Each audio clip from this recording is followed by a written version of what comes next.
Fuck me, dude. Yeah, my bad. Okay, we're okay. We're on now. We're good. It's working. Okay, this shit took 6 years to set up, but we're on. Great. Okay, so let's get to it. I actually do have a problem set up, so let's just kind of get right in. Anything do you want me to know ahead of time? Otherwise, I think we can just start. I think we could just go right in. Okay, cool. So for today's problem, we're gonna be designing a video streaming service. Okay. All right. So the video streaming service, let's think about it in terms of like Netflix. That's the easy one. Okay, so we're making Netflix. Okay, now I'm not using the name because I don't want to have any issues, but we're making something like Netflix. Okay, so the main requirements are going to be we need to stream and share video. Okay, that users can stream and share videos. Okay, and then the content team at Netflix, something like internal users, right? And we have to be able to upload new videos or movies. Whatever the fuck's on Netflix, I don't even know. Okay, so the internal users of Netflix, like the employees, they have to be able to upload videos. The users need to be able to search for videos and movies by name and tags. And those for now will be all of the functional requirements. Okay, I have put a list of them like down here. Yep, so, I'm following you. Stream and share video. Okay. So, so for internal, I guess Netflix users, they should have like some sort of dashboard where they can upload new videos / movies to. Yeah, we don't need a dashboard. You can just think of it as an endpoint. We don't need to be fancy with that. Okay, we'll call it the totally original service, BigFlix. BigFlix, not to be confused with Bigway, right? Exactly. Okay, got you. So, a few things to get into. How many videos should we estimate to be able to support? So for now, we don't need to worry too much about scale, but we're thinking something like something on the scale of Netflix. So that would be, in this case, we'll call like one movie or one show per day. That's net new added. So a movie in this context, we'll say is about 100 gigabytes to store all the various formats, all the various formats and codecs and audio and whatnot. And so the net new addition will be 100 gigabytes per day. Okay, so 100 gigabytes a day. All right. And this is the data flow in and out, I'm guessing? This is just the data flow in that's uploaded to Netflix. Okay. The data flow out, we can assume we're going to need, so this is something we can just keep it simple for now. Let's say we can keep it symmetrical. So let's say let's say the users are, we have one for every video, there's going to be, let's say 1,000 users. So 1,000 users will consume, let's say, a portion of this thing because this is all the different codecs for a video or for a movie. And so let's say per user, there will be 1/10 of that. So 1,000, so 100. So let's say it's going to be 10 terabytes out per day. 100 gigabytes a day in and 10 terabytes a day out. Yep. Okay, and you said you don't want to focus on scale for now, so do you want me to like do a very bare bones flow of how things go? Yeah, so not focusing on scale, and by that I mean let's focus on availability instead, availability and latency. And we're allowed to sacrifice scale for that for now, yeah. Okay, so I'll draw a few things out. This is front end that the user would go through. And so for storing videos themselves, we'll probably have to do something like object storage, like S3, something that's, you mentioned availability, so something high availability like S3 would probably work. Okay. It doesn't have to be S3, anything with that rough level of availability would work. Yes, like object storage, yeah. Yeah. So let's say we have object storage right here. And there we go. So this is where our videos are going to be stored. There's a few things we need to support. Other than this, we need to support, we upload a video to this object storage, which we can it will do like the various video and encoding / decoding stuff. Do you want me to focus on this? Because I don't know much about how video encoding and decoding works. No, we don't need to focus on that. All you need to know is that it requires compute. Okay. So we'll have some Netflix people uploading videos to object storage, and on the front end, when users search for a video, we'll have to go through some search engine. There we go. Oh yeah, Bigflix people. So we have some search engine that it would presumably call. Yep. And then the problem is, okay, we don't want to like retrieve it from object storage directly because like that's slow as shit. Yeah. So what I was thinking is we have a sort of metadata table which stores like, okay, name, ID, and then some tags. Yeah. Yeah. Because retrieving from that would be much, much faster. Okay. Okay, so we have I'll have it as video metadata table. And there we go. And then the search engine's job is effectively, okay, take a query and then translate it into a query to our table to return all the videos we should retrieve. Sorry, say that again. So the search engine's job is to take a search query, match it by name and tag, as you said. Okay. Yep. Requery the metadata table, and then figure out, okay, what are all the videos we need to return back to the user? Yes. Okay. So with just a search query alone, if we're emulating Netflix, we don't actually need to retrieve from object storage just yet because we're only retrieving icons and IDs. So it would return a response there. The user would see, okay, here's like 12 reasons why or something, and other results. Okay. So yeah. Now let's say a user, okay, I want to watch 12 reasons why. They'd click on it. This time it would query a separate service that its job is to retrieve a video and stream it to the user. Yeah. So there we go, video retrieval. And then this one has to, I'm thinking with the metadata table, we could have one of the fields be like,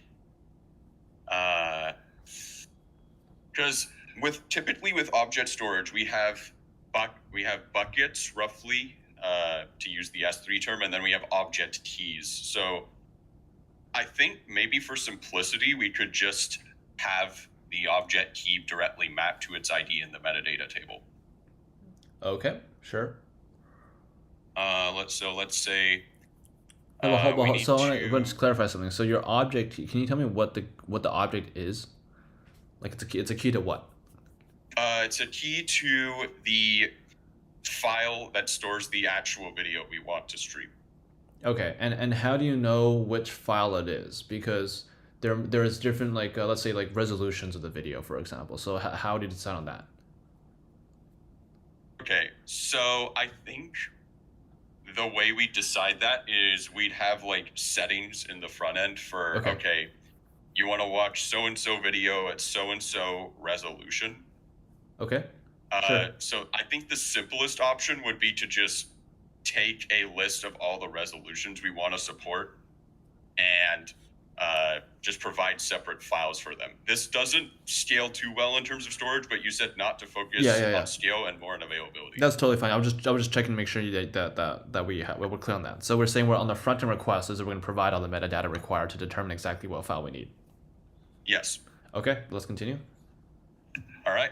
So video retrieval retrieves it from object storage. Now, because retrieving it all at once would be very, very slow, we're going to have a stream. So we're going to retrieve all the bytes at a time through some sort of reactive programming interface.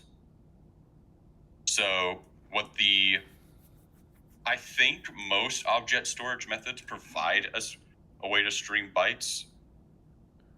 So Okay. then video retrieval gets a stream of bytes back. It forwards the stream to the front end, which interprets this as, okay, we're like loading part of the video. So like, you know, on Netflix where it shows, okay, part of the video is loaded. And Yeah. I'm essentially trying to emulate that, if that makes sense. Okay. Sure. Okay. So then we get this back, and then as we get the video back, we get a like stream of the video, and it plays. So this method supports videos that are already pre-uploaded. Do we want to support live streams like the Mike Tyson fight? Or Not for now. We can keep it just to be videos and movies for now. So that kind of area. I wanted to dig a little deeper into like this last area you just drew from the video retrieval to the front end, specifically with regards to what the connection mechanism there is going to be, right? Like, so this video retrieval presumably is part of the Netflix system, right? Yes. So so this is implying that and please correct me if I'm wrong, by the way, but this is implying Yes. then that all movies are streamed through Netflix's own system, like through the bandwidth of Netflix's own system. Yes. Okay. Okay, that's Okay. And is your question then, okay, what network protocol do we need for this? well, that's I mean, I don't want to get, I mean, are you comfortable talking about that? A little bit. I know the difference between TCP and UDP. That's the extent I know. Okay, I don't think that's okay, we can skip that. That's not quite relevant for this then. Because we're still keeping it relative to the same difficulty as last time. So let's not dig too deep into that. But we can definitely revisit that afterwards if we can talk about that. Okay, so Sure. I think that's going to be a problem though. If even like we're not considering scale, if we're going to be routing everything through Netflix's own system between the object storage and the client. Specifically, I'm thinking about latency as a potential issue. Can you tell me about the latency estimation here? Like sort of like not as numbers, but like what would be function like factors that would increase or decrease latency in this streaming setup here? Well, the biggest piece of latency is by far like the amount of users requesting videos. Can you elaborate on that? Why? Well, there's a couple of different reasons. One, just the act of users themselves requesting videos puts latency on the service. And another thing, if many different users make a request to the same video, it has to load it from scratch over and over and over, and that's very slow because it has to do a bunch of requests to object storage, which is not ideal. That's right. Yeah. Can you also tell me about geography? Oh, yeah. If we have, let's say, for the sake of simplicity, every video on Bitflix is available to every geographic region. We're not having like dumb region locks. Yeah, let's do that. Like that's fine. Yeah. So if a video is available in, let's say, Africa, and a user in Japan requests it, that's going to be very, very slow if the video was available on some server in Japan already. Yeah. Or at least slower.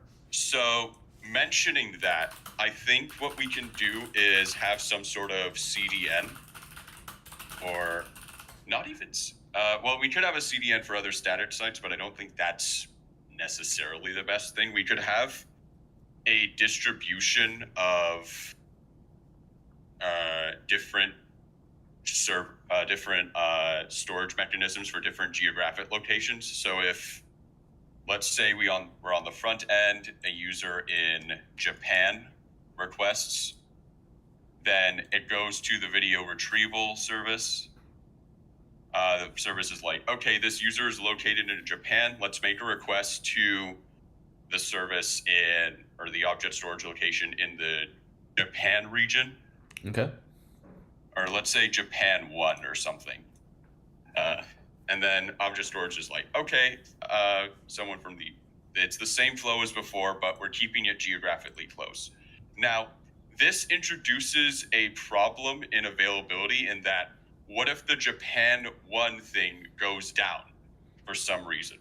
Okay, yeah. And we need to service it from somewhere else.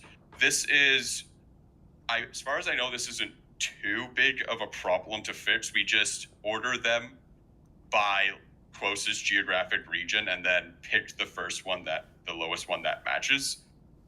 Okay. Though up until this point, we're assuming that every single object storage thing has the same video stored. And it does not solve the core problem of if a bunch of users request the same video, it has to be loaded from scratch over and over and over again. How can we? Yeah, so that's a good call out. I agree that we can. Yeah, so we can, if something goes down, we can just order by the closest geographical region. If the object storage goes down, that's a pretty big issue, but we can not discuss that really deeply. What thoughts do you have about the problem of many users trying to watch the same video? Now, I know this wasn't a functional requirement, but it is often the case that some videos are much hotter than others, right? So Yeah. that is a common use case. What are you thinking for that? Uh, I'm not sure what probably if I wanted to go with the simplest approach, some caching mechanism. I'm trying to recall if there's some like geographic specific caching mechanism. I know there's CDNs, but as far as I'm aware, that's for a video is static content. We're not doing streaming. Yes. Hold on a minute. We can use a CDN as a cache. Yep. So in the middle of video retrieval, and the benefit of a CDN is usually CDNs like Cloudflare are automatically geographically configured. Okay. But we're not going with like specific stuff because I'm not too familiar with the intricacies of Cloudflare, so we'll just do CDN. Yeah, that's fine.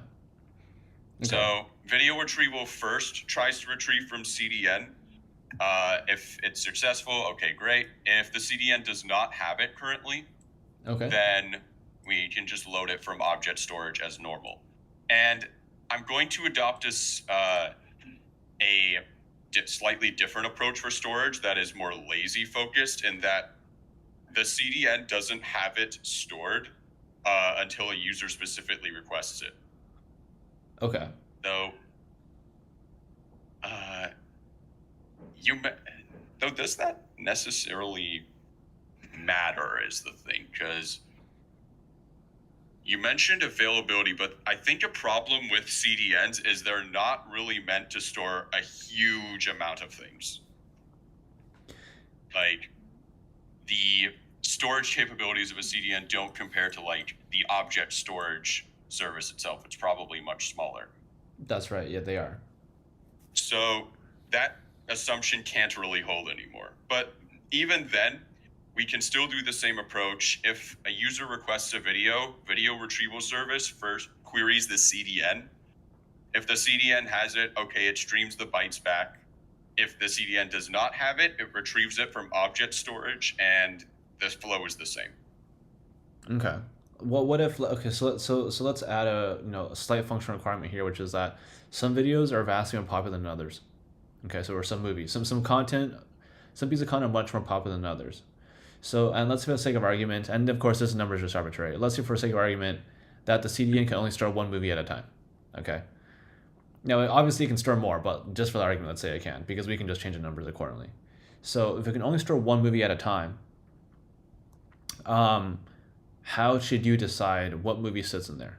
Because, and I say that because, if you just update the CDN based on request, someone will eventually make a request for a non-popular movie, right?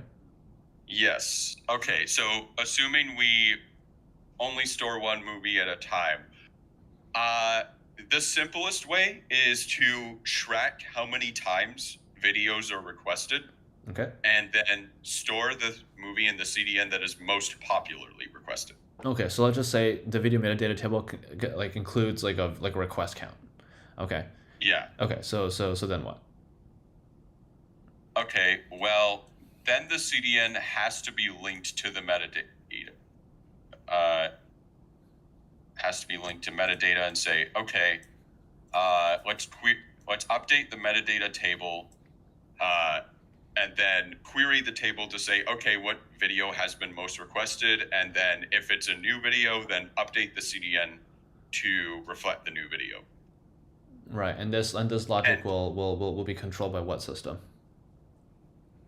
what? Sorry. And this logic will be controlled by what system? I think the I don't think CDNs provide a.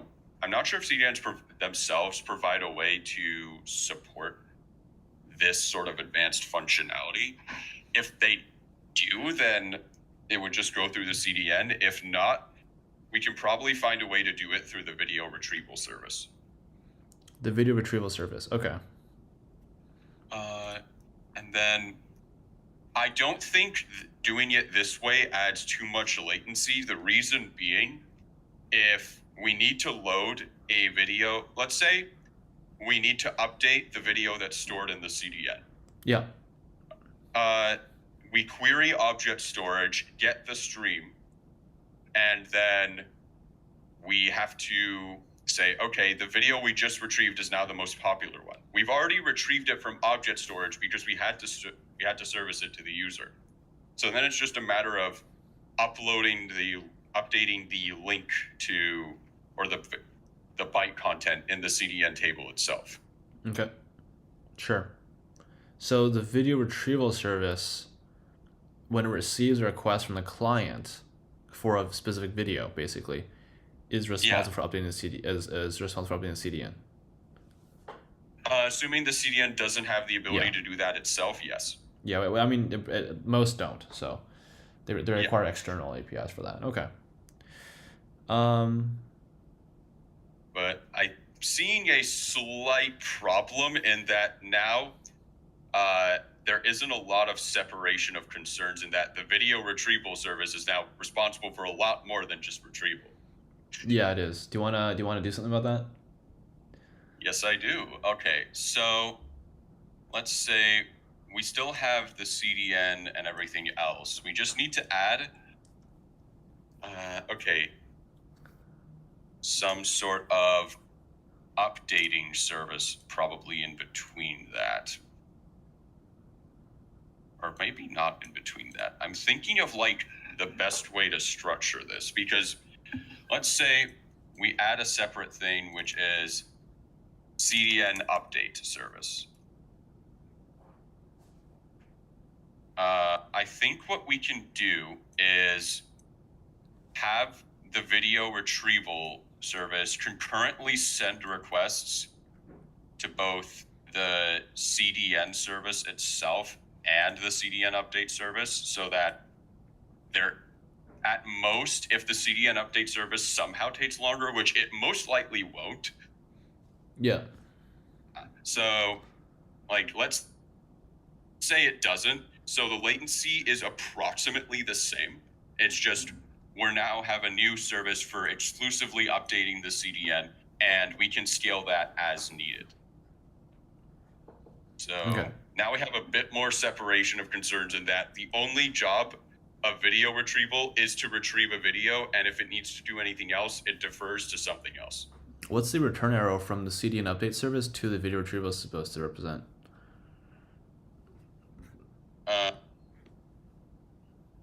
The return arrow here. I just put that as like status. The update was successful or the update was unsuccessful, because if for some reason the CDN update was not successful, we need to log that somehow, though we could just log it in the update service itself. That might not actually be necessary.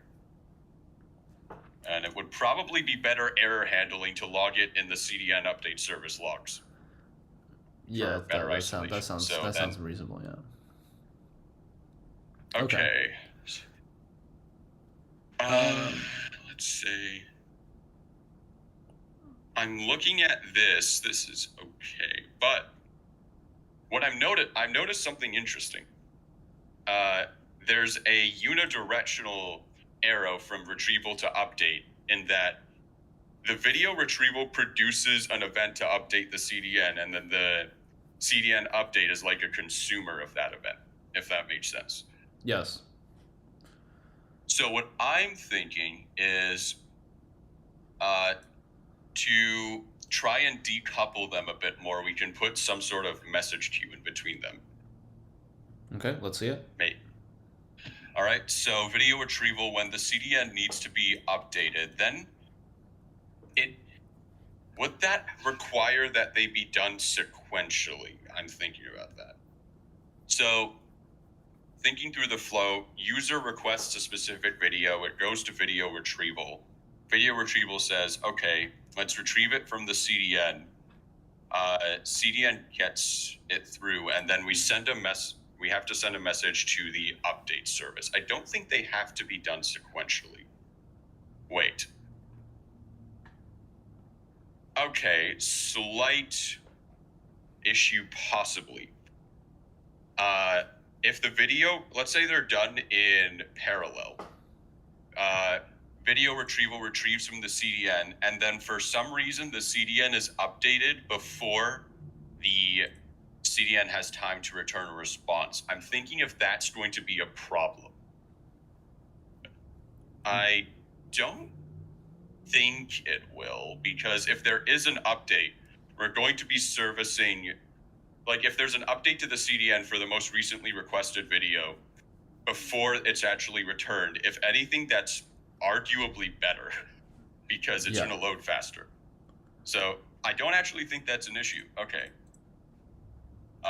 So we have message queue here, which processes CDN update events. This just means that we don't have to rely on the update service being available 24/7. It can just have events in the message queue wait for something to come up. Okay. All right. This is where we're at right now. Do you have any questions about how anything works? Want to kind of dig a little deeper in this this message queue a bit. So your original reasoning for why we want a message queue here is to decouple the video retrieval from the CDN update service. Is that right? Yes. Now, the video retrieval, I don't. So you didn't draw a video, an arrow here, but the video retrieval implicitly also updates the tables in terms of the viewer count, like the request count for a video. Yeah. Right. Could the database in this case serve as a message queue instead, in a sense? Why does the CDN update service need to be tied to a specific video retrieval event versus events tied to data in the database directly? I simply did that because I don't know if I didn't know a database could serve as a message queue in that way. So it can't serve as a message queue. Well, I mean, of course, everything can do everything, but what I mean is, you don't actually need a message queue because your purpose of a message queue is to throttle events to prevent one service from affecting another. But the events, if you think about it, are technically reflected in the database, right? In terms of view count or request count, right? That's already reflected, right? Could you structure the database tables, in this case a video table? By the way, we kind of skipped over that. We can do that if you need, but I mean the table structures. But can you think of a way so we delete the message queue and then have it directly routed to the DB, and then the CDN update retrieves from the DB. Is that what you're saying? Yeah, so I'm thinking the update service, from your justification, it doesn't make sense why it needs to feed in from a message queue versus just having the service read from the database directly. Actually, yeah, that is a good point. It would probably be simpler to just read from the DB. Yeah, so then we'd have to do the update to the table before we request from the CDN, I think, which I don't think that adds too much latency. It's literally just a counter increment. Yes and no, but there is one other benefit here, which I want you to think about. In terms of like the search engine and the video retrieval and the update service are all in servers somewhere, right? Yes. And the video metadata table is, well, I mean, it's obviously in a server somewhere else.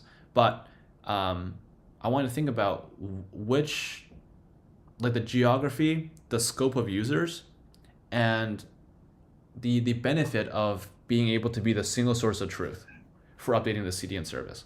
What is the benefit of that?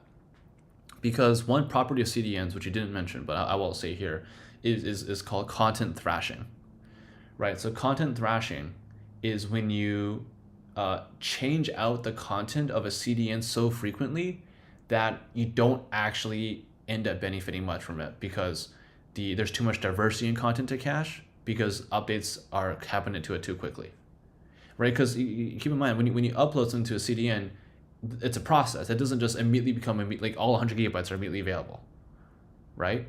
Like Yeah. it takes time to upload the thing and for it to validate the thing and say, okay, now I have the content, I can serve it to users, right? And then, if you say, oh, actually, I know you just uploaded it, but now something else is more popular. I'm gonna validate your CDN and then upload a new 100 gigabytes, right? So this property called content thrashing, it can really diminish the usefulness of CDNs if you just permanently always chase, like at every millisecond, you always chase making sure your CDN has the most up-to-date data in terms of videos, right? Keep in mind, this is not like a picture or like text, which is like very small. This is a video stream, which could be basically 10, 100 gigabytes, right? So I want you Yeah. to think about what you can do about that would benefit using just a table directly versus using a message queue.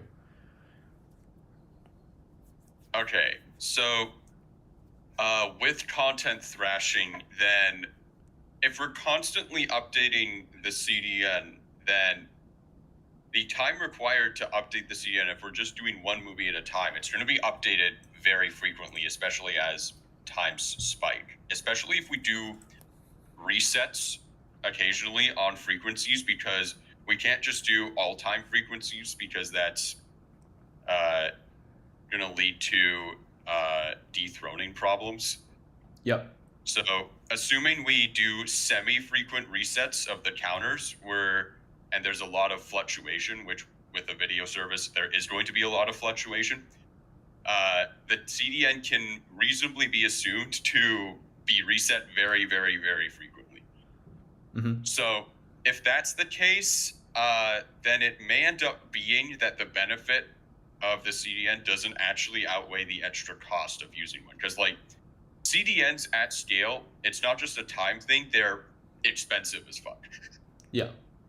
So it may not be as beneficial to like use a CDN in the first place. So assuming one movie, let's say we don't use one, what happens? Then we don't need an update service because the thing it's updating is now gone. So let's say we have the metadata table. The metadata table what would it need to do as the single source of truth in this case? So video retrieval would have to retrieve from the metadata table. Could we have the table retrieved from object storage? I don't know if we can even do that. Have the table retrieve from object storage? I don't think so. Like, because a databases thing, assuming this is your favorite relational thing, like Postgres or something. Sure. I don't think it has the ability through its transaction system to like do retrievals from a foreign service like object storage, unless there's like something in SQL I don't know about. I don't think there is, but what's your goal? Like why do you want that to happen? That's a lot of Ideally- throughput going through that table. Yeah. So we may not. I was trying to see if it was possible to like route it through this, but I don't think it is. So we may just have to go directly to object storage and then use the same streaming tactic I talked about earlier. Yeah. But I'm thinking actually for retrieval itself, we may not even need the metadata table in the first place. if we structure it correctly. So let's, I guess, I'll do a little bit of tidbits on how we're going to structure the object storage because it's going to be needed for this. Let's say, for absolute simplicity, the sorry, brain fart. The object key in object storage is just the video ID itself. Like, we're going super simple. Okay. So on our front end, if we simply, from our search engine, we get the video IDs already. So we can just embed them into our front end state so that when we need to query video retrieval, it already has the ID. So it can just query directly from object storage. Yeah. So the benefit of that is it takes a lot more load off of the metadata table, because its job effectively is only to service the search engine. Right, Does but that make sense? you would still need to have a way to update like view counts. So there might be some other stuff that you want to do, like what's hot, etc. That's true, though. Even with that, we can just do a concurrent update with retrieving from object storage so that it doesn't add any latency effectively. Does latency matter for updating view counts though? No, it's just a little tidbit I mentioned to say that like it doesn't change any latency for anything to update. Okay. Okay, sure. Let's move on from this and let's talk about sharing videos. All right. So sharing in this context would be like, you can just like right click, it's like share with friend, and it generates a URL that's that contains information about who the sharer was and what the video is. Okay, so are we assuming this sharing is happening between two Netflix accounts that like want to though I'm thinking like, what is the purpose behind sharing a video if all Netflix users have access to the same set of videos anyways? I mean, you can give someone like a link, a direct link. You can invite someone who's not on Netflix, for example. They might not know, but say, hey, you can check out the show, etc. So it's a bit of a contrived use case in this. It's a bit of a combination of the YouTube and Netflix use case. Okay, so what let's say like we have a Netflix user that wants to share some video with a non-Netflix user, say. Sure. So in the front end, we'd be like share with user, we'd enter like some email, and then we'd email them some link. Yep. Do we need email? Okay, let's say we do email. We don't really need email, but you can use it if you want. It's not a big deal. It doesn't add complexity. Yeah. Let's say they get the link somehow and send it to their friend. Front end, we need to request, let's say we use the existing setup. We request video retrieval. It has to do the same retrieval process, but it has to store it at some temporary URL location. Then we need to worry about, okay, how long do we want the temporary location to be available for? Because we can't just have it live forever, otherwise it will build up. Temporary location to see what? To see a specific video. Let's say someone wants to see some like Netflix movie, they share it with their friend. Yeah. It would if we're doing it where there's a specific URL they can access to view the video, then it has to be stored somewhere. Yes, it does have, the URL, yeah. So then what I'm thinking is if we don't have a like garbage collection mechanism for things like this, then it's going to pile up and then overload our thing. I don't think we need to update object storage because that's fine. We don't need to update video metadata. Okay. So I'm thinking, where do we store the extra video sharing data? So let's say I'm like tentatively adding a separate thing for video sharing because I want to see if there's a benefit to it. Okay. So let's say front end makes a request to video sharing. And video sharing, what does it do? Okay, there's a few jobs it has to do. It has to retrieve the actual content of the video because we obviously need the video content to be able to share it with people. There you go.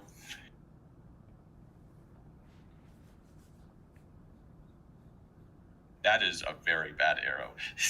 That is going somewhere. Yeah, it is. Okay. Why is this doing that? Okay. Maybe just delete it and just make a new one.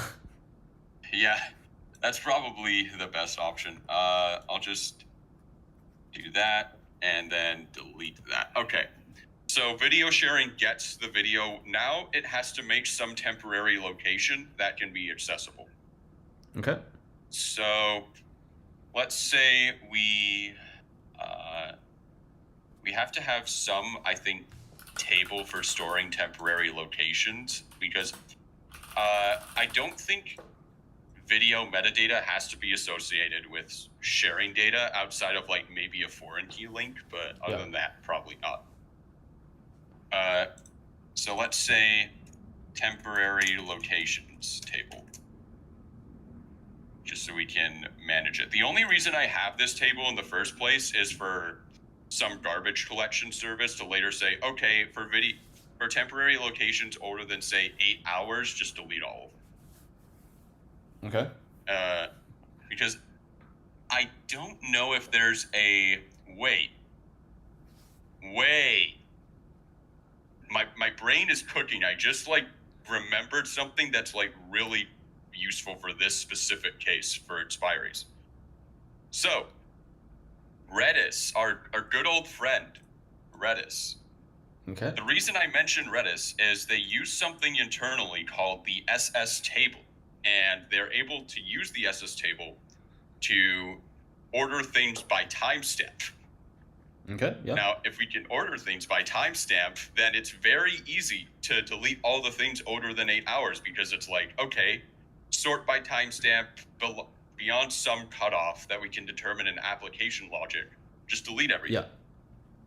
So Redis actually makes this kind of trivial to do. Sort of. We still need to make the temporary location, but like that's easy enough. Yeah. You just need to make some like temporary domain or some temporary like subdomain at some location. Right. Your use of Redis here. This would be like what's like, are you using it just because it has the eviction policy you want? That and also the fact that because this is something pretty ephemeral, we don't need to worry about long-term stability in something like more permanent database like Postgres. Like if Redis, like for some reason, kapluis itself, it's like, okay, we just lose temporary links. It's not much of a loss. Plus the in-memory aspect of it makes it much faster to query for a temporary location. Because if we had to query an actual database and potentially other services for what is really just a temporary sharing link, that's not ideal because they could be sharing, because one Netflix user could be sharing this with many of their friends. Yes. Potentially. So that if we just use a database that's not optimized for as much speed as possible, it's going to get very slow. Okay. So that's another benefit of why I chose Redis, because of its in-memory stuff, which makes retrieval much faster. Okay. For the last kind of a follow-up here, I would like us to walk through what the let's say the read path would be for this temporary URL. So a friend has this URL, he clicks it, now what? Okay, so it goes to, let's say, let's make a like brief URL. So sharing.bigflix.com or something. Yeah. And we'd need two pieces of information from that. We need the user who's actually sharing it, Yeah. and then the ID of the video that is being shared. I think that's all we need. So let's say user 123 video 123. Okay. And then maybe some like temporary UUID thing for the actual sharing instance. So if they click this URL, what happens is Redis, I think, would they be able to store a video content? I think they would, because it's just key value store stuff. We can just have the key be the actual temporary instance ID, and then it keys into whatever we need. So what would happen is front end retrieves the video content from Redis. If it's expired for some reason, it's like, sorry, this video has expired. You please request a new one. If it's not expired, it loads the video content. I don't think we actually need to store it in there, because if we want to do the same streaming setup, we may just query object storage again. But the problem with that is that puts a lot of load on the object storage service. So we may be able to just serve it at a static location where the video that is being shared is just statically available all at once. Because if we're making a sharing functionality, I think there's some tolerance for being able to like take a second to make it. So Yeah. I think if we just have the static content available, I'll note this down. So like video available all at once to reduce load on object storage.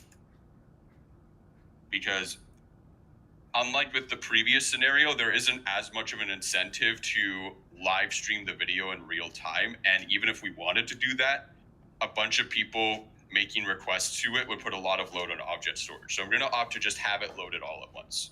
Yeah. So making the actual making temporary web locations is like absolutely trivial to do. So I'm not going to focus too much on that. Like this is whatever. Then if video is expired, display expire message. And I'm thinking actually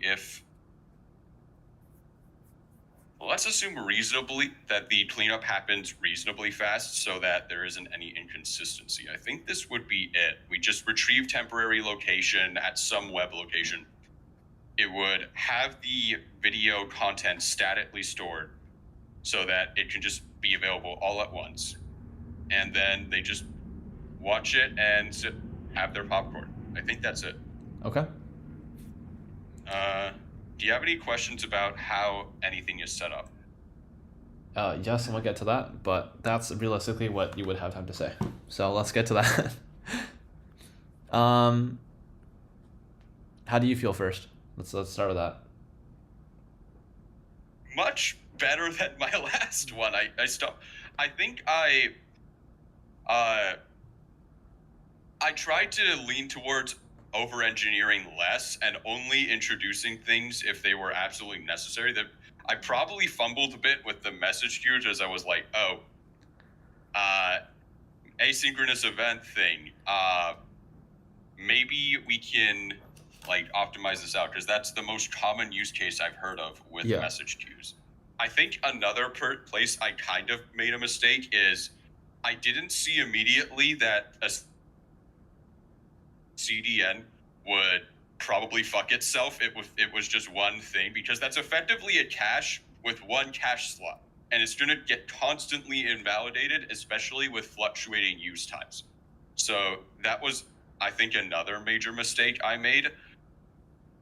But that part of that could be attributed to me not knowing a ton about how CDNs work. Yeah. And like content thrashing. So, but like still, I think that's another thing. I think for the rest, I'm relatively happy with how it went. Okay. Uh, I'm happy that I remember this time to ask for stuff like for concrete numbers, even though it didn't end up actually playing much of a role. Yeah, for sure. Yeah, I definitely think those. Yeah, first of all, yeah, the last one we had a while ago, this was definitely been an improvement. So just off the bat, that's just a good sign, right? So keep it up. We'll see you in a couple months again. We'll see. We'll try it again. Um, I think high level wise is that people will look at this performance and go, you know what? Yeah, this person is definitely improved. They know some stuff. One thing I think that was a bit of a theme was, and you just alluded to this a moment ago, is that you still might not know things that you don't know, right? Like with common restrictions. Now, I want to clarify a couple of things off the bat. CDNs can definitely store more than one video in real life, okay? But Yeah. what I was trying to get at was that you did not have an eviction policy, right? You did not have an eviction policy. And note that in my imposed restriction of one video, it doesn't actually matter what the number would have been. I could have said you can store 10 videos. Same story, right? Same story. Same thing would have applied. But I think this might be a thing which you might need to kind of broaden up upon is not breadth anymore. Like you seem to know all the technologies. That's all good, right? That's a good start. But to go in more depth about the specific use cases and what the pros and cons of each were, right? I'll give you an example for CD. I'll build on CDNs a bit. And by the way, feel free to ask any questions. Yeah. CDNs, there's two types. There's push and pull. Okay. Most people Yeah. think of CDNs, they think of the pull type, which is basically a cache, right? There's a request that comes in. If the CDN doesn't have it, it can get it, right? And then at some Yeah. point, it tries to get something where it's all full and it has to evict something. You can talk about that, right? So that would be, for Yeah. example, the solution you originally relied upon is a pull CDN whose eviction policy is dependent on the is dependent on the metadata table, right? Yeah. And that suffers from the thrashing problem, right? Because no matter how many it stores, it can't store everything, so it has to evict, and there will be thrashing, to some extent. You did not characterize how much thrashing it was, because you probably didn't think about this too much before. But you have to realize that like the amount the CD can store is absolutely minuscule compared to how much data is being requested, right? So the question basically becomes, do you recognize what the hot path is, and how are you going to accommodate that, right? And so for those, that would if that is a pattern you see. And by the way, it is the right pattern that you see to use the CDN. So that's a good thing off the bat. I don't want to discourage it. I want to say that's good, right? Now the other thing you got to be careful about is a push type CDN. So push type CDN works by having the owner, like us in this case, decide explicitly what traffic to put on, oh, not traffic, what content to put on the CDN, right? So then the onus is on us to make sure the CDN has relevant stuff on it. But the benefit there is that you can really kind of control how much thrashing there is. Yes, there will still be thrashing, right? There still will be, because the view counts will change, but that allows you to have more control over the matter. Okay. The benefit in this case, by the way, and what I was trying to get at, is like, oh, what if the view counts always change? And like you said, it's a dethroning issue, right? It's a very common one. Well, you can, if you have full control over it, you can decide, oh, I know that we've been dethroned by, let's say, 4%. We're not going to change it yet. Maybe our threshold for dethroning is 10% discrepancy, right? So that is a difference there that really allows you to control exactly what's on the CDN and allows you to control the thrashing. So that's the first thing I wanted to say. Any questions about that? So in the push CDN setup, it's more like, do we set it up in the CDN itself to be like, okay, for so and so content, have this and this eviction policy? No. So that would be a technical detail. Most CDNs do not support. I don't know anyone that support that kind of logic. We would have a CDN updater service, right? We would have a CDN updater service like you had actually, but the key thing which you didn't actually end up doing exactly is that the CDN updater service never depends on video retrieval. Okay, it only depends on the video metadata table and a timer. So you might say, okay, in 1 hour, the view count, let's say the CDN contains video A, and video B over an hour has had 10% more views. So now we want to update to video B, right? So every hour you could say, okay, we will thrash every hour, or we'll thrash realistically, every 5 minutes or something, right? So the push CDN is on a timer based on some service, which updates the CDN based on some logic that we can define ourselves. And now, and the crucially is that that logic can change, right? So when you talk about system design in general, is you want to leave the door open to say, hey, this is the system that we have built, but the software that runs on the system is still flexible and it can accommodate other things, right? So for example, when you had a message queue taking in all the video retrieval requests, one way you can justify that is you can say, hey, before the updated service actually updates the CDN, we can, let's say, accumulate 10 minutes worth of requests and say, hey, is the pattern sufficiently different now? Right? Is it different enough now to warrant a change? Otherwise, we'll just toss it in the trash. Right? So that is something you should always keep in mind is, yeah, we're building systems, but we're building systems to run software. And the software is ultimately what matters. So I want to call that out. So to answer your specific question, it depends on the CDN, depends on what services we have to update the CDN. But the end goal is to convince the interviewer that you actually thought about what's actually going to be running on it at the end of the day. Got you. Okay, I want to run through a couple things before I forget, and because we're almost out of time. I know we started late, so I'll give you a couple extra minutes here. A couple things that we want to, and this is one thing you also mentioned I agree with, is that you start it simple. Okay, you start it simple, you can add things on later on. Don't over-engineer, right? But I want to have a piece of feedback for that as well, is that you didn't start simple enough, okay? The amount of data that we're serving does not justify putting through all of the data through your own servers. Okay, what do I mean? All the object store to get to the client has to go through your server in the video retrieval. Okay, that is a lot of throughput that you're paying for that you're not doing anything with. Okay, so to start even simpler is you just give the front end directly a read-only key to an object in S3. Right?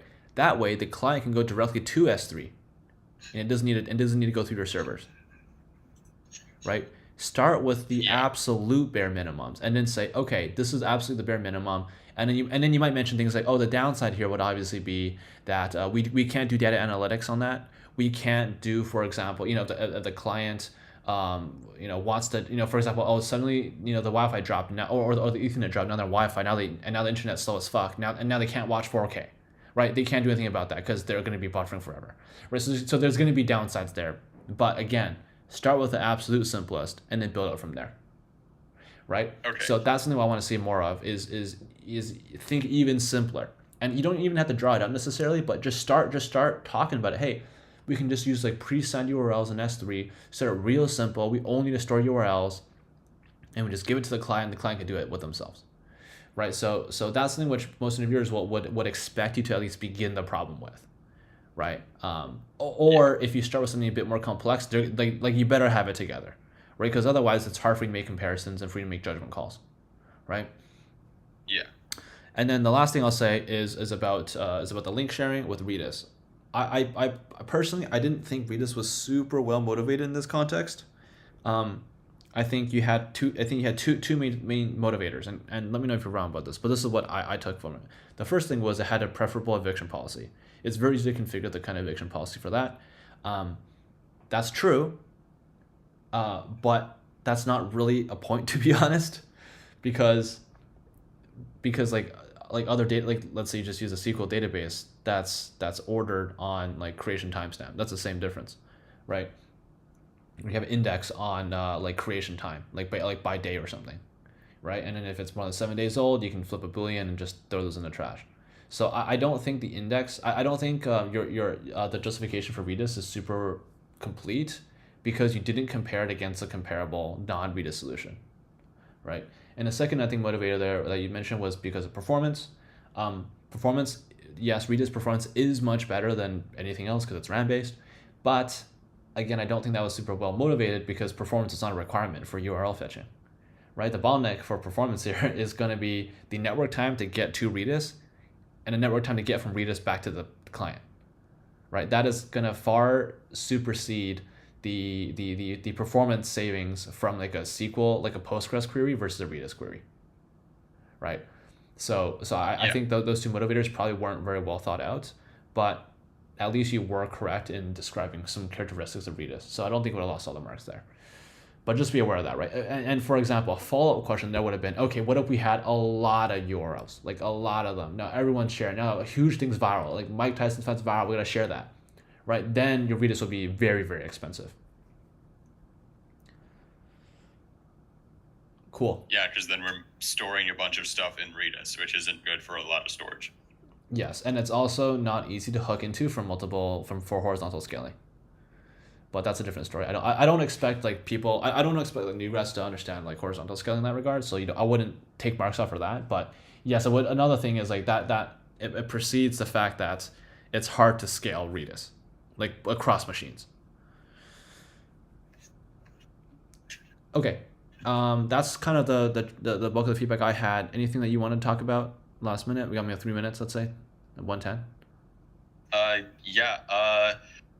Yeah, I think, that's about, I think you pretty much summed it up, how I was going to say it. And yeah, I originally didn't think about doing a direct request to the front end because admittedly, I didn't know, you could do that with pre-signed URLs.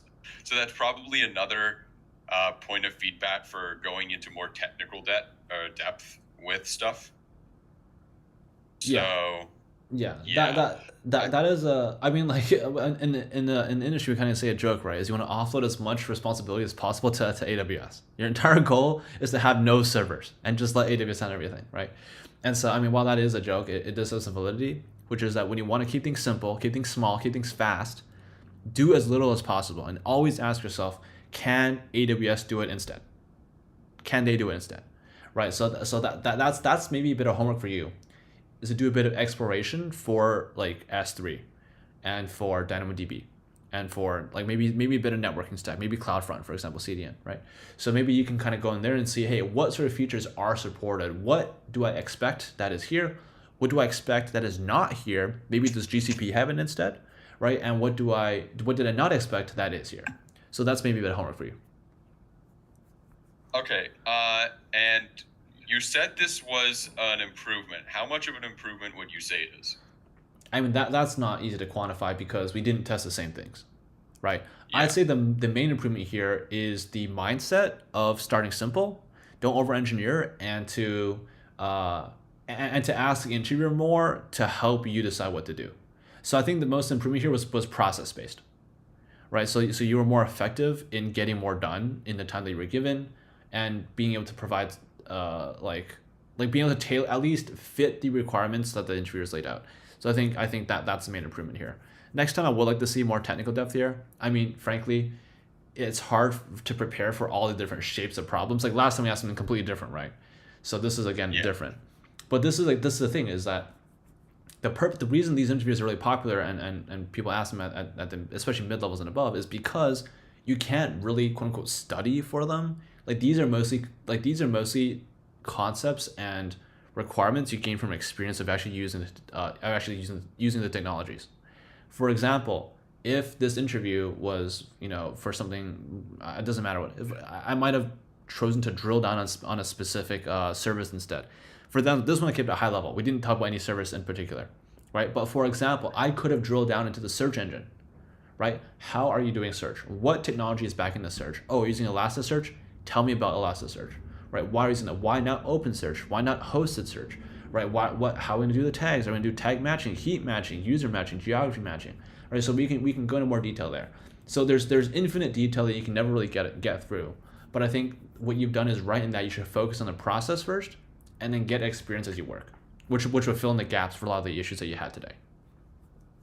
Okay, so then what I think I'll probably do is like do deep dives into storage stuff, because that, like, no matter what question you asked, you have to store something somewhere. So I think biggest ROI would probably be read up on object storage, CDNs, databases, et cetera, deep dives into those. And then probably networking stuff as well, because that's another, like, you have to go on the network at some point unless you're making something like an embedded system. Yeah. All right. Okay. Yeah, That's that's everything I had from my end. that's about it then. Well, All yeah, right. I mean, Thank you thanks. again. No worries. Thanks for the mock, and I'll catch you in a couple months again. Hopefully, see you again. All right. See you later. Okay, take care, man.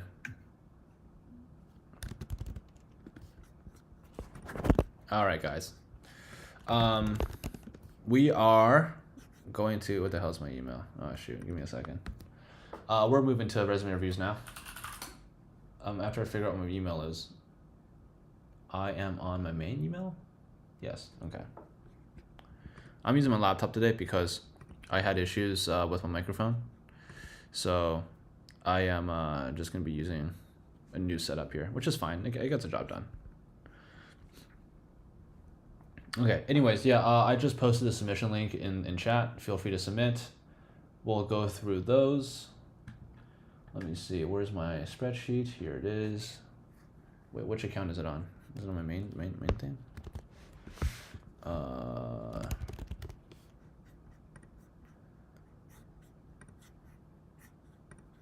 Let me see. Okay. I will do that to myself. Let me do it like this. All right, what's today's date? Holy cow! Today is 5/10. God damn. All right, 5/10. I know we're late, by the way, today, so I'm gonna give some extra time. Don't worry about that. Okay. So we got 3 already.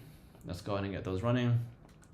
I'm gonna DM myself these on Discord. What's my username? Wait, you cannot DM yourself? What the hell?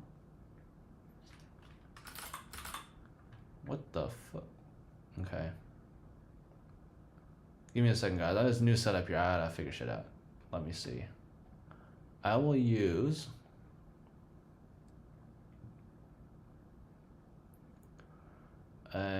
Where is a random ass? Okay, I can just use this fucking bot. All right. Let's take a look. This guy looks good. Download that. Oh, these Discord bot owners are gonna fucking hate me. Hell yeah. Wait, I can't send this guy a message? Okay, what if I use this bot? But I fill it up with like stuff ahead of time. Let's test Discord's rate limiting. Okay, that should be good. I want to look at my downloads.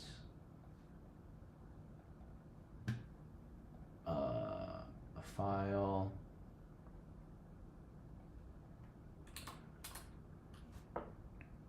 Okay.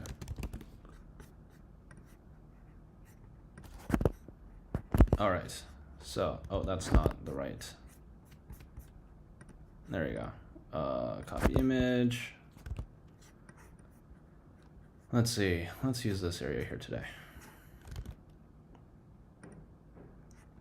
Let me see the comment here. The comment here is trying to get interviews full-time, full stack software engineering job. Let me turn on the AC actually. It's fucking hot in here now.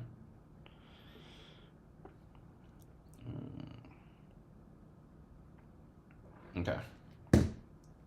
Location wise, looking at Canada. Okay. Okay, full stack, full time. Let's see. Let's see what we got. Okay, so we got Bachelor of Applied Science, Computer Engineering, Software Engineering Intern, full stack. Okay. This is a year ago now.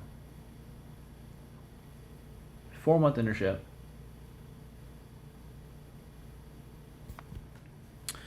Built a full stack timesheet app with React and JS. Okay. I feel like okay. Well, let me see the rest first. Recommendation system. Set options ought to third-party sign-in resolve product. Okay.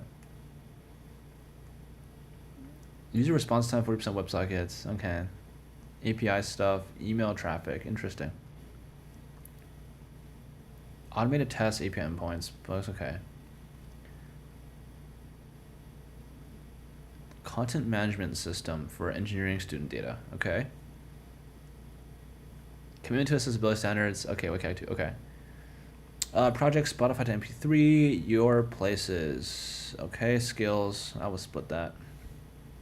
Okay, so I mean, just off the bat, there's a lot of experience here, but it's all quite shallow from what I can see, right? Like I'm not. I'm trying to actually decipher: is the experience just shallow, or is the experience actually quite good, but you're not good at communicating it? And that's a bit lost on me right now, right? For example, here you built a full stack timesheet app. Yes, I mean everyone knows what timesheets are. That makes sense. Pretty standard stack here, right? Node, Postgres, React, like very standard. This is good in terms of hitting the keywords. I think for this experience, I'm gonna elaborate a bit more on the real-time email push notification system. That seems kind of cool. Like, what did you use, behind the scenes? Was it part of the same stack here, right? I think that might be kind of cool to talk a little bit more about. Because the improvement, 30% improvement is quite good. I think that's quite good. Otherwise, yeah, I feel like this is like a pretty standard kind of piece of experience. Nothing stands out. It works. You have a couple good data points here. All right, that's fine. Recommendation system displaying relevant course information, boosting engagement 20%. Expand assignment options a lot too. So this one you're here for 3 months. The last point here feels a bit of a miss in terms of space usage, if that makes sense. Like, yeah, there's this is good, this is important, but I'm not really sure what skill this demonstrates. Right, like for example, like did you was it that, like for example, was it deployed when it shouldn't have been deployed, and you were able to resolve it? Does that demonstrate prod knowledge? Does it demonstrate infrastructure knowledge? Does it demonstrate CI/CD knowledge? Excuse me. I'm not really sure what this point is trying to demonstrate, but I mean, I guess you can leave it on. Like, you don't have any points. You just don't have any points. I don't really know what you've done. There's a recommendation system, relevant course information. Yeah, I mean that's pretty. There's really not much information there, Yeah, I think you might need. I mean, for this one at least, you should at minimum name drop some technologies, like what technology you use in the back end, right? Recommendation system, is this AI ML based? That could be kind of cool, or is it just like heuristic based? I think this is just business information. Like I can't tell what this is. This is okay. Automated email queues, streamline traffic, enhance email controls. I would say like enhance email controls such as what? Like for example, me, I'm not really an email person. I don't really know what makes email advanced. So this will help people like me who don't use that kind of stuff. So I think elaborating a bit on what that is, that could be good. Implemented automated test. Sure, that's cool. PDF compressed. Okay, I would definitely put this point above the test point. This is definitely more impressive than tests. Okay, enhanced course management system. Interesting. Okay, so you've done a lot of work with student information, like student stuff. Okay. Integrated micro framework MVC architecture. Okay. Reducing code base volume. Let's see. Like I personally wouldn't use reducing like code volume as a relevant metric. I mean that is often correlated with being good, but I wouldn't use that to justify the usage of this. Commitment to accessibility standards is always good. I think this is fine, but again, like I don't really know what you done here, right? Like you made a course management system. What does a course management system even mean? Like Workday, like you can look at your courses. You can look at as a Canvas. I just don't know what this is, frankly. I think you need more description, more detail about what things actually are. This project, I think you might consider like expanding upon or getting rid of. This project is that you use 2 APIs to download as MP3 files. I don't think that's really worthy of 3 lines. I would much rather you put 3 lines of space into describing these experiences a lot more. Your places feels okay. Yeah, I mean this also is also a fairly basic project. I'd say in general for this resume, like aside from the writing, is like you should be trying to get either communicate that you've done something in depth more, or to actually do something that's more in depth, right? Like it helps a lot more to separate yourself from like other people by having something that's specific, that has let's say volume. Like if you're using databases, like you have a lot of data, you have you have characterized the data, you have characterized performance, you know what you're thinking about, you use the right tooling. That's a lot more important than just putting a bunch of surface level stuff on the resume. That's the feedback I'll give for that. Okay, moving on. Next guy. Next guy. All right. This is looks fine. Let's download that. Let's get that going. Okay, let's download that. Oops, I downloaded it twice. What the fuck did I just download? Where is it? Here it is. Okay, so this guy's comment, let me actually pull out the comment separately. All right. Copy image.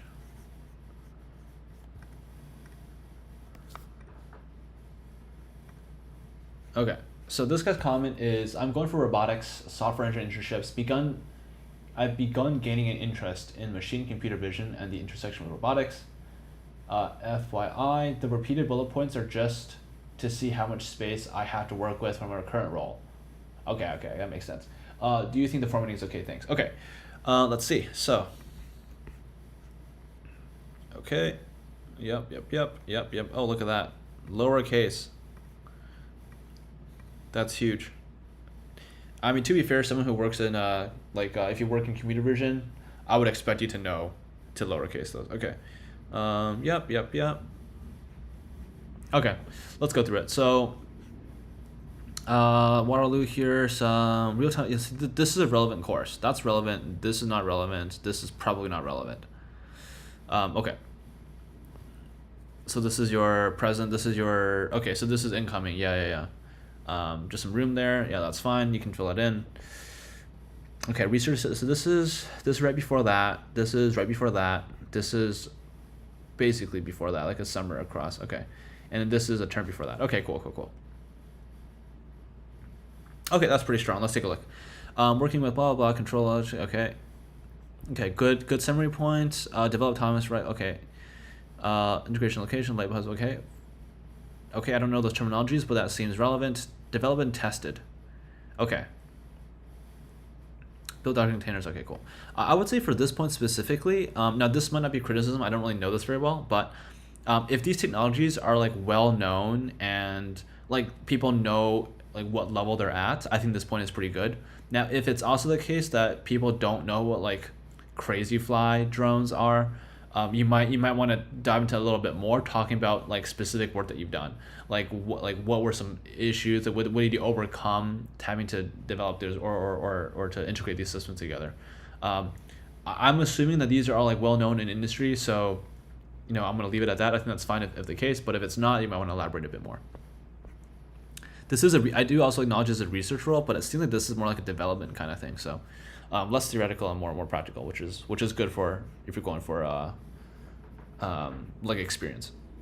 Okay, embedded software development intern. Okay, C++ integration, C/P. Okay, Linux hardware for streamlined. Okay, yeah, looks good. Summary point. Python based dash Flask. Data vision. Okay. Xilinx Zinc. Oh my God, isn't this like this old AMD company? Is that what it is? Reducing manual workload by 2-3 hours daily. I would just simplify this by saying 2.5. Like, this is okay. That's a good point though. Add a functionality, connect sensor, blah blah. Okay. Dynamic link sensor, JSON DIM. Okay. That's cool. I like that. Engineer classification algorithm, Python neural network system inform. Okay, blah blah. Enhanced anomaly detection on wafers for. Okay, I would say maybe if you have data there, that'd be really cool. But even still, I think this is quite a strong point here. I mean, you're kind of name dropping Forest, SVMs, neural networks. I think that this is relevant. These are relevant keywords for this endeavor, so that makes sense. Usually, I'm against name dropping like that, but I think it's fine in this case. Collaborative cross-functional. I don't know if that's really relevant as a point. I'd say this point can go if you need more room. Dynamic product pages, GCP React RESTful API. Okay. I don't think you need to say JavaScript if you have React here already. Generating 50,000 revenue, 40% conversion rate. Okay. MERN stack. Inventory management, EC2. To stream. Okay. Develop deploy MERN stack on EC2. Okay. Okay, sure. Yeah, sure. Manage store located page, automated input, 100 location, beautiful soup, boosting revenue, ensuring up to date. Okay. I would say this one I might push back a bit more. I don't understand how, like, the things described here boost revenue. Right, like you automated input that can save costs, and you have scraped locations, and your locations are up to date. I don't, maybe that directly boosts revenue. I don't know. I think it's a bit of a stretch, to be honest. I think that's a bit of a stretch. Intern PowerShell. Okay, that's whatever. Okay, great. Okay, this is the important stuff here. Design teams. Let's see what you got here.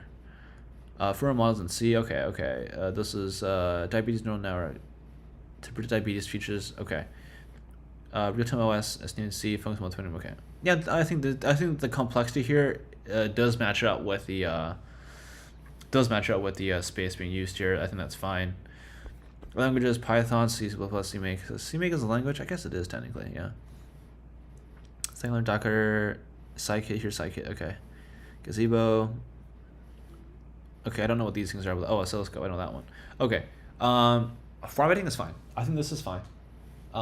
Going into computer vision, you had a couple things here, right? You had a computer vision over here. I can't find it now. So there is some stuff that I think is aligned. He has some robotics experience. I mean, I think you're on the right track. I don't really have the right knowledge in this space to recommend any projects or further improvement. So I can't really help you there, unfortunately. I think you got to go ask someone else about that. But from my perspective, it seems pretty strong. So good stuff there. Sorry it wasn't more help. Okay. We got 3 more. So I'm going to just probably do these 3. And then call it. Okay, this guy. Let's see.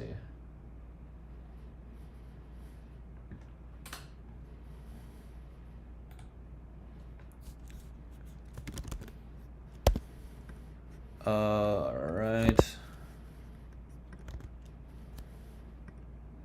All right, so this guy said what? This guy said internships fall 2025, any software. Okay. All right. Got safe, UTA. This is recent. Oh, this is current. Okay, recent. This is that's 8-month one. Okay, cool. Oh, this is UTA. Oh, no, I misread it. Projects. Okay. Dart. That's interesting. All right. Okay. Let's see. Cloud application developer, Ruby on Rails, Angular. Okay. Print color reviews, debug extension. Okay, sure. That's fine. Okay. Dashboard for patrons to book Django. Notifications, appointment booking reminders. Use 50 patients a week. Dashboard for patients to book appointments using Django. Okay. Okay. Pipeline for Python automated process of 20,000 medical records. Okay. Okay. See, this one is good. This point here is good. I would flag it in terms of, or categorize in terms of performance, or in terms of hours saved. Right? Because if this was previously being done manually, this is a lot of time saved. I would frame it in that manner. Okay. Resolve UI functional bugs in React on stuff. Blah blah. Okay, great. Selenium's cool. Implemented mobile response layout for patients. Okay, 200 unique visitors. SASP. Okay. Okay. I mean, that's it. Okay, so I would say that kind of makes sense. You were here for a year. You're here for a year, but this is your first internship. Like, what year was this? This is like second year for you. Okay, so I think that's acceptable then. Okay. In general, I would like to have more detail, more technical detail. But I think that's probably all you can. That's probably about all you can squeeze out of that second year experience. Okay. Now this is new. This is current. So let's see what's going on here. Periodic serverless web security pipeline. Trading card prices. cost-efficient, single table DynamoDB schema, composite keys to separate carve information and historical price data, minimizing read writes, enabling fast range query for price trends, develop dashboard in React to display up-to-date card information. Okay, this is pretty cool. This is pretty cool. Now one thing that wasn't mentioned here is the UI. Like, I'm assuming it just pings you or something. There's no UI at all, I guess. I think that's fine. But just, oh, there's a React here. Wait, what? The dashboard in React display up-to-date information. Okay, I just completely misread that. Yeah, I think that's cool. That's good. Online, what's the Connect for? That feels like a 310 kind of thing. That's mid. I think expand on this one more. Expand on this product more. For example, you talk about cost or if it cost efficient. You should. You're paying for it, so you should say like how much money have you saved, right? Or how much money would you have expected to save? I think if you're talking about cost and you mentioning cost in a project, we know you're paying for it, so just talk about it a bit, you know. Biomed engineering, blah blah blah blah. Fluttering, making him okay. Developed with the team. Okay, so I would say talk about what you've done, right? Like the team's done this, but what have you done, right? I think that's a bit missing here. Yeah, I think you have experience coming up. Definitely focus on this experience coming up. Like try to do as much as you can, try to learn as much as you can. That's going to give you basically the most important piece on your resume coming up, right? Is your upcoming work experience. So make sure you get that sorted. Okay, next. This guy. All right. Refresh. Okay.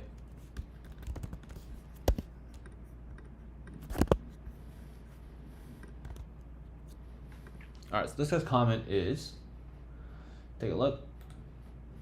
Applying for a second internship, preferring roles in backend platform data engineering, or anywhere I can apply computer networking concepts, but I will probably apply where I can. Okay, so like backend. All right. Okay, let's take a look. Okay, so May 2026. So rising senior basically. Okay, this formatting is a bit weird. I would probably just left align that or left justify that. Okay. Small start over a year ago now. ETL pipelines, Python, beautiful soup, parse HTML content, pandas, danger frames, boost HTML. Okay. Designed multi-step queries to load data frames in Neptune. Optimize web page performance 90% by refactoring front-end classes and TypeScript and Vue. Optimize web page performance. Okay. Yeah, this is a bit of a lot of different various things. That makes sense for a startup. No points off there. I would probably have been dug a bit more to this one. Just refactoring doesn't improve performance. That's kind of definition of refactoring almost.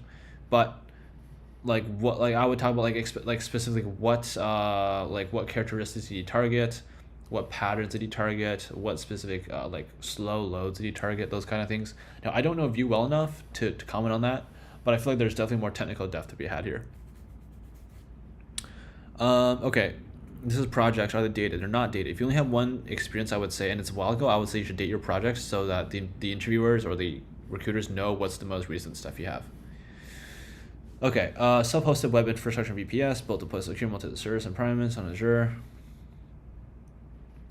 Okay, this is okay, DNS running, okay. WireGuard, automated, Kubernetes and cron bash scripts, okay.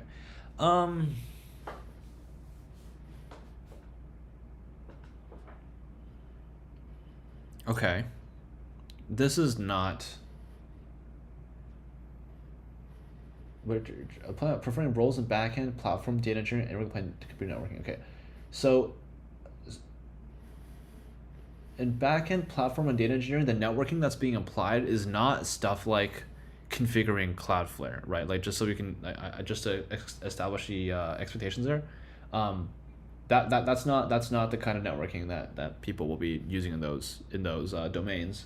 Now this is pretty cool, but just be aware that this is not getting you points for that kind of work. I would also say it's like some stuff is a bit extraneous. like for example, like you said with WireGuard VPN, in terms of like just logically speaking, this point contains no extra information than just saying the words WireGuard VPN. Like what else can you use WireGuard VPN for, right? Like in terms of this kind of stuff, like that's a question you should always ask yourself. Is if you distill the entire point to the noun, does the rest of the point provide any information? Just be aware of that, right? Okay, fractal rendering engine, NumPy. Modular, okay, so rendering technique, still at bench, okay. Not sure what this is supposed to communicate. Like, okay, optimization techniques, such as what? What's a performance outcome? What's before and after? How much improvement? I mean, this is like I guess this is kind of cool, but it doesn't really contain any information, frankly. Film database, web app for query and track film database, JS, SQL, TypeScript, no, SQL, JavaScript, that's okay, SQL, okay, Oracle, RESTful API, okay. Okay, I mean, sure, yeah, sure. It's very basic though. Right, very basic functionality, very basic usage of the technology. Nothing to really comment on this one, really. Pokemon Team Builder, desktop manage Pokemon teams for custom GUI. This must be 210 or something. Okay, so the general vibe I'm getting is the products are really quite basic, right? They're really quite basic, and they don't demonstrate networking knowledge. The first product does demonstrate networking knowledge, but it doesn't demonstrate it in the context of like backend in terms of infrastructure. This is more like home lab kind of thing, you know what I mean? Or this is not home lab, this is Azure lab, I guess you could say, right? I would say you should focus on making more backend networking projects. A very common one people like to talk about is, for example, like a chat app, right? Chat app, if you want to get fancy, you can like video calling app, that kind of stuff. That would demonstrate a lot more like practical skills in the networking domain. So that's my recommendation for you. Okay, next. Nice. We're like 4 for 4 today on like people not fucking up the resume, in terms of like anonymizing it. I'm pretty impressed with that. What the fuck did I do? Here we go. Refresh. Boom. I was like caps lock on. Okay. All right. So this guy's comment is. Applying for new grad with this resume, have more C products that were harder to implement, like scalable memory allocator, fault tolerant key value store, some OS product. I don't have space on resume to put those in. I'm using those products for embedded roles. Main question here is, are the products in this resume good, strong for new grad? If the product is good, and are the points I mentioned too superficial, I have to cut a lot of technical details to fit everything into one page. Okay, so you still didn't say, so you're going for embedded roles. Wait, what? I don't have space on my resume for those previous projects. I'm using those projects for embedded roles. So are you going for embedded roles or are you not? This is a not clear submission. Therefore, I will assume you're going for full stack software. Okay, moving on. All right, so blah blah blah blah. Okay, university, TA, courses, graded tools, create automated grading tools, Python, developing university. Okay, that's good. Taught these things, great. Okay. Bank. Okay. Okay, first of all, way too much bolding. I would say cut your bolding by a factor of probably 3. Okay, built internal tool using this, store virtual machine metadata deployed onto HDDs. Okay. What? You built internal tool using that to store virtual machine metadata. This is not motivated. I don't like why is this being done? I would say you're missing half of the motivation here, so I would clarify that. Deploy patches for 2 0-day vulnerabilities, ensuring confidentiality, blah blah. Okay, upgrade systems. Okay, replacing manual script execution with batch scheduler, reducing the total upgrade time by 9%. Okay, that's good. Your software engineering intern. This is definitely the point you should expand on the most, right? At the same time, it's just a regular MERN stack, so I don't think there's too much to expand upon. But I would say in this experience, that's where I would put a bit more effort into. Okay. All right. Let's take a look at projects. What was that about? That was the dates aren't showing. I'll put dates here too if you can. Okay. Scalable serverless collaborative platform, 700 millisecond latency, leveraging AWS for message handling, automated infrastructure with CloudFormation. Okay. For message handling and automated CloudFormation. Wait, what? Collaborative drawing platform. Okay, I see.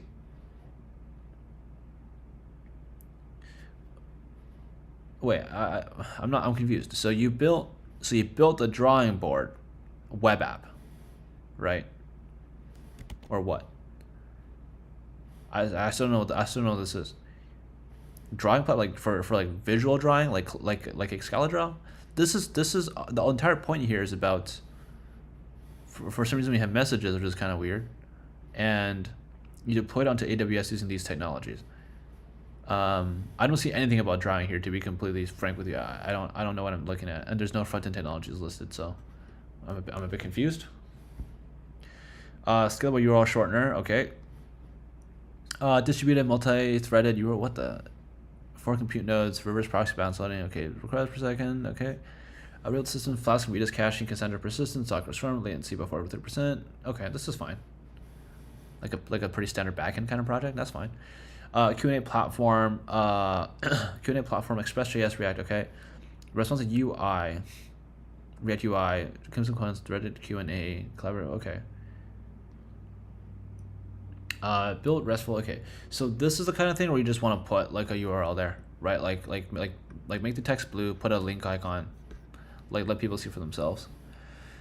RESTful app using Express.js, APIs using okay, okay. What is this communicating? This is communicating that you know how to use React. I would say this is not the right project to talk about backend very much. Like you seem to already have a really big backend focus over here for some reason. So maybe focus this more on front end and just drop this point and just keep them in the header. Recipe sharing, responsive UI, another responsive UI. Okay, Django. So this app adds no information to your resume because it's the same thing as before. Parallelized image processor. Okay, video CUDA. Now this is interesting. High performance image filtering engine, data parallel, task parallel, flexible CPU workload, one day thread. Okay. Okay. Reduce filtering time, leveraging row major memory access and multi-threading sharding strategy. Special locality. Okay. Yeah. That makes sense. This is good. I love seeing that. 2.8x speed up, large images, including kernel, straight memory access. Okay, sure. Benchmark profile, I like the benchmarking, that's good. Yeah, I think this is a good project. I think this is good. That one makes sense. A lot of these ones are just generic web apps or merge stacks that feel a bit repetitive. Fine. That's a lot of technologies. I would probably split this up into front-end technologies and like, yeah, she only have a couple front-end ones. That's fine then. Yeah, so the word and, which is a bit weird. Okay. Overall, I'd say if you're going for embedded roles, the products you're talking about in the submission matter. Like I would say OS projects are the most important, but if you're going for generic full stack, yeah, like those won't really help you. Having the expanding upon these, like, or not, and by expanding upon I mean like, okay, like you're basically saying you're using this to describe backend or infra. Okay, great. Put all your backend infra points in here. Right, and then over here, you say this is talking about something else, like backend. Okay, talk about backend here. And maybe this one, you talk about like React a lot, right?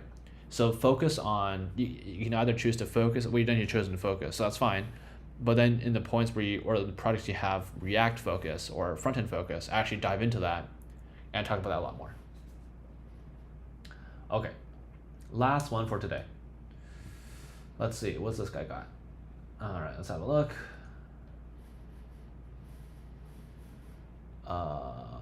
Yes.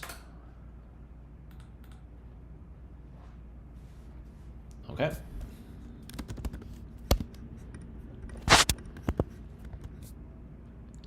This guy's entire comment is focus on backend mostly. All right.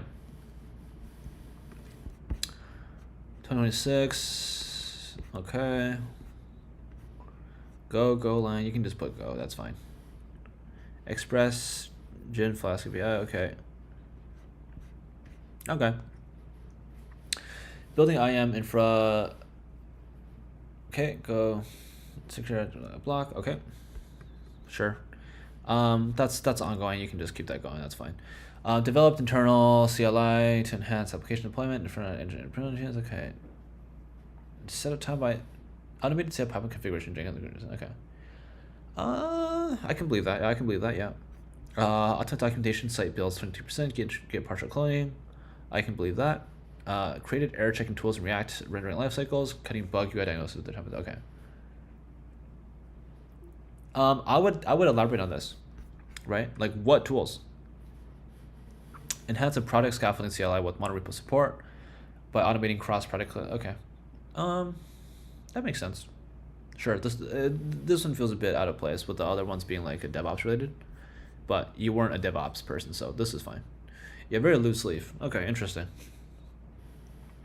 Implemented cloud migration tools, streamline service migration on-prem to GCP, 200 teams, AI chat assistant, Python LangChain. Okay, leveraged LangChain. Okay, so 2 LangChains here. So I'll probably group these 2 together, to be honest. And then what is this? Reduced document. Okay. Reduced document contribution time. Okay. Golang Cloud Functions. I haven't actually used that before. That makes sense. That makes sense. Okay. That was 4. That was 3. That's 3 to 4 months.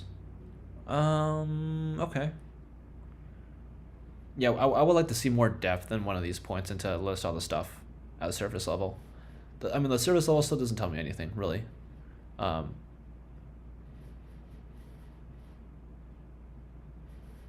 Yeah, I don't know. Like this point here, like integration, I guess that's all you can really say. That's fine. Okay. Integrated, enhance security to users by using, okay, JWT, okay, sure. Single sign-on for 50 business TypeScript node endpoints, okay. Optimize application services, removing redundant API, Postgres, okay. Removing redundant API calls, okay, sure. Schema provisioning endpoints, Lambda, using the customers, yeah, that makes sense. I think that's good. A lot of these are kind of loose leaf, but you're quite concise with it, so I don't think that's actually a problem, to be honest. Built a Kotlin Android app that delivers personalized AI study tools with Python Flask backend, engineer rag, okay, sure, cosine similarity. Okay, this is pretty. I guess this is fun, right? This is fun. That makes sense. That's fun. And there's some good technology there too. I think there's no issue with that. Descriptbot Go encrypt files with AES 256 and bypass uploads via AWS S3. Wait, what does this mean? Bypass upload limits on Discord? Okay. Enable authorized only file decryption using passwords. Okay, cool. Async encryption, plain text. Okay. This is like a pretty standard Discord bot kind of situation. I think that's fine. There's some encryption stuff here, which is cool. I mean, I'm a big fan of encryption. That's always fun. Not really sure what it's trying to communicate though. Like as a resume contributor, you know what I mean? Like this is saying that you know how to use Go, you know how to upload files to S3. I think it's pretty in terms of like tech wise, it's pretty weak. Okay, compared to other stuff here, it's pretty weak. Okay, what is this? Develop Next.js application predicts outcome League of Legends match with machine learning. PyTorch based deep learning network. Okay, blah blah. Oh, that's actually very good. Wait, what? Predicting win rates was 67.7% actually. That's very good. Okay, increase the speed of match data processing 82%. Fan out, fan in currency. Okay, actually deployment, fan out. Okay, yeah, I think this is actually this of the stuff here. I think this is definitely the most impressive one, just because of the win rate here. I would say you could talk a little bit more about the neural network being used here. That might be interesting. I think the hosting and the performance thing isn't nearly as impressive as the win rate prediction rate, which is cool. This stuff is fine. Yeah, I think backend wise, I think this is pretty well set up for backend. I mean. Most of the stuff here is like DevOps. Like a lot of stuff here is like DevOps related, like deployments, scripting, that kind of stuff. That's very good. I think that's good. That's well suited for backend. You have a couple things here that's about performance. I think that's also very good. Not much about front end. Obviously, that's fine for your use case. But I would still say that like this thing over here could be an interesting talking point. So you might want to expand upon that a little bit more. But otherwise, yeah, I think that's chill. Okay. Well, oh, you know what? We had one more resume come in, and since I'm so generous and kind, I will see this resume too. But this will be the last one for today. All right. All right.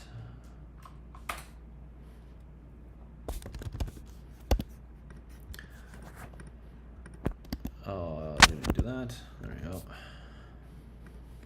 All right. So this person said, aiming for C++, C, or embedded. Not very into web dev. Have some basic websites I omitted because I don't think they're that impressive as in game mod stuff, but it's one of the bigger C++ projects. Okay. C++ projects, or role, or embedded. Interesting. Okay. CSS on the RISC-V. Oh, that's nice. React Next, Node, KTOR. I don't know what those things are. That's okay. That's okay. Pandas and Pi. Okay. Okay, that's fine. That's coming up. Sure. Okay. Versatile training system. Create a Rocket League plugin with a UI to design and load custom training scenarios, hooked in terminal functions, and inject runtime code and real-time interaction. Okay. Reduce training data size by 80% with custom binary formats. Versatile training system. What? Reduce training data size. What is the training data size? So this is something which you have to communicate a bit better. I know what Rocket League is. I know what game plugins are. I don't know how a plugin can reduce like data size. That's kind of weird. Companion web app T3, front-end plugin communication. That's fine. Okay.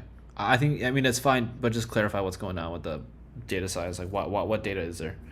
Create a Rocket League plugin. Another what? There's another one. Okay, another one. Develop functionality to extract and compressed preset. Yeah, you have the wrong tense there. From proprietary binary replay file format into base64 strings for easy sharing and replication. For users, okay.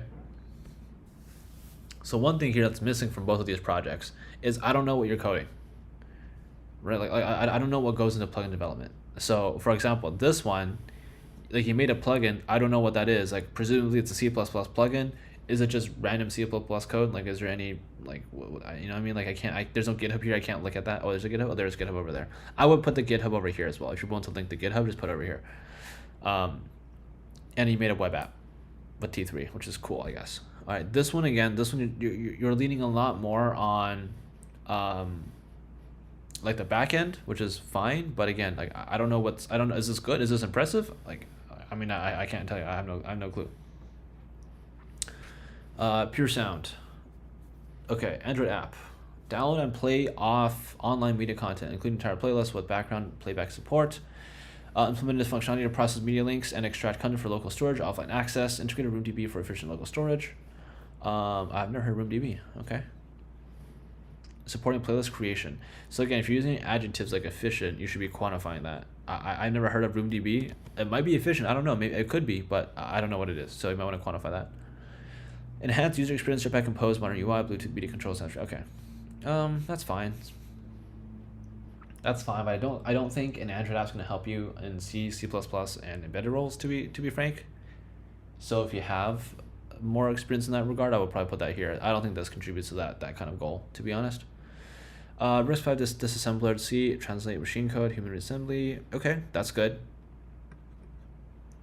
Formulator to execute RISC-V. Okay. Added interactive and tracing modes, Unix tools, step-by-step execution timers. Okay, yeah, that's cool. I think this is cool. That makes sense. Yeah, I mean, I think this is just a matter of writing, like with your existing Rocket League points, clarifying what about C++ is advanced about it, what's cool about it, what do you do. That's more of a missing piece here. And then maybe you want to do a project that's more targeted towards embedded that replaces your Android app project. That's what I would say is a high-level feedback for this resume. Cool. That is all. Now get out of here.